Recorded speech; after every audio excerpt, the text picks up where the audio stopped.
Well, clearly, from the papers and from television, there's been a tremendous amount of interest in the House of Lords following the arrival of the television cameras. But, you know, although politics is taught in a very philosophical way, in a sense, in schools, there are still many young people who are unsure about the different parties and our political system.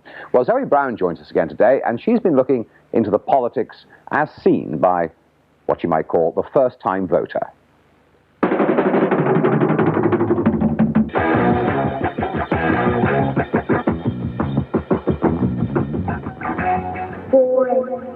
Out of touch, unsympathetic, mad, stuck up, but always distant. When I left school, those were my views on politicians. Considering the fact that in 2 years' time I'd be able to vote, I think my lack of political knowledge was quite frightening. But was it just me who felt like that? To find out, I went to Preston. I wonder what it is that makes some people rise to a challenge and some people collapse under it. I want to take two illustrations. Suppose for the most average town in Britain to ask the most average school leavers if they thought they knew enough to vote. Whether it was right or not. It's a bit difficult to expect people who've spent all life from about 4, say, to 16 in a school to go out and immediately at the age of 18 decide who they think is best to run the country, because we just don't know anything about it. I think they should include it a lot more in school, the curriculum. They should, because it's like Britain's future tomorrow. If people our age knew more about politics, they would be more interested in the subject. At least if you were told of the basic views of each party, at least, because a lot of people don't even know that. Part of a teacher's job is to try and give you the whole view, not just one biased view, which outsiders, say the newspapers or people on the street, would tend to give you their view rather than the whole aspect. Many thought politics should be taught at school. Like me, they felt it could well replace RE. I asked the whole fifth form to fill in a questionnaire, and the overriding feeling seemed to be that Parliament distanced itself far too much and wasn't really concerned with staying in touch. As soon as people see the word politics, they switch off. They think of boring old people sitting in the House of Parliament talking about things that just don't apply to them. I think it's boring and I don't understand what they talk about most of the time. So it's just confusing. Yeah.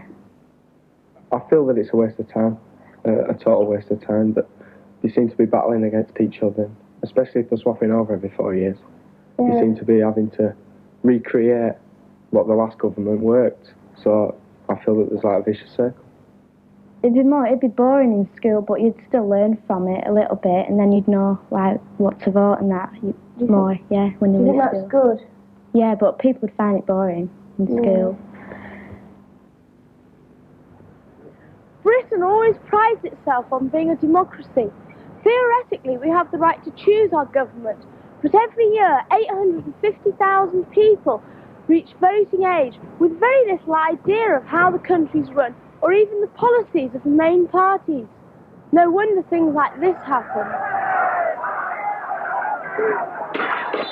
It's evident many young people are concerned about politics. The excuse that it's too complicated for us is ridiculous when we're expected to cope with the effects of government on our everyday lives. From the chance of getting a job to the amount of benefit you can claim, or whether you can find a place at college, we are concerned about our futures. At the last election, perhaps no more than half of the country's 18-year-olds thought it worthwhile voting. Of the school leavers I met at Preston, several of them thought Arthur Scargill was leader of the opposition. The only thing they all agreed on was that Margaret Thatcher was the Prime Minister.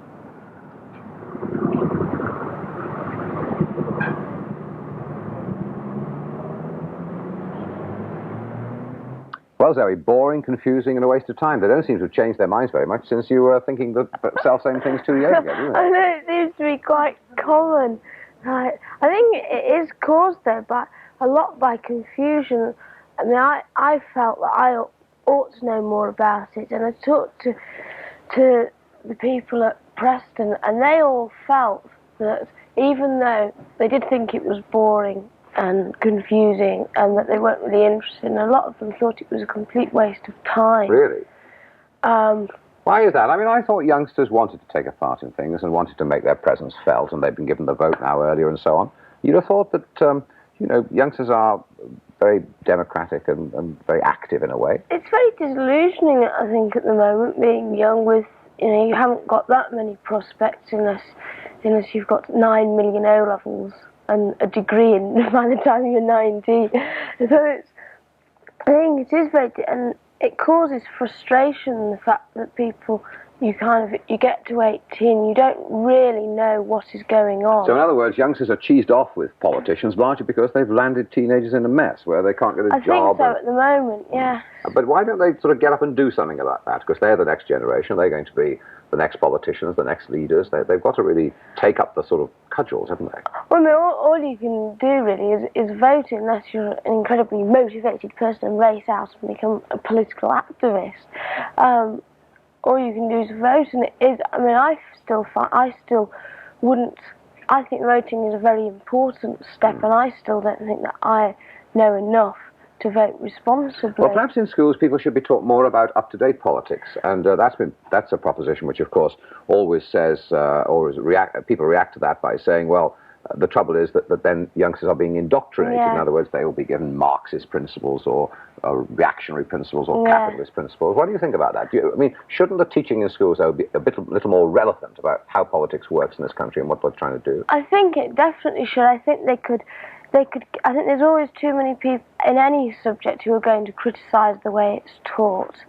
And I think politics is such an important issue because it is the kind of only thing that actually affects our lives. Geography doesn't, biology doesn't, unless you go into those fields. And even if it was just, say, in 4th and 5th year, just to be taught the basic policies behind each party, maybe a short history of each party, what each party's kind of main standpoint was, their policies on the economy. It was just very simple things. And who your MP was. Yeah, who your MP was. Mind you, a lot of grown-up people, a lot of older people don't know who their MP was. We did actually do a questionnaire, and there was a lot of confusion as to a lot of people, who a lot of people were the kind of Labour and Conservative alternated between their local council. But it was quite interesting. Yeah, you've had lots of reaction, have you, to your first appearance? We're going to stick up a caption here with your address on it. If you want to write to Zoe Brown, you can do that. Zoe's You, breakfast time, BBC Television, London, W12 8QT. Zoe's You, breakfast time, BBC Television, London, W12 8QT. Thank you very much indeed, and we'll see you again next week, I hope. And now it's time for sport. David Icke here this morning. Good morning to you. Thank you very much indeed. Well, the football...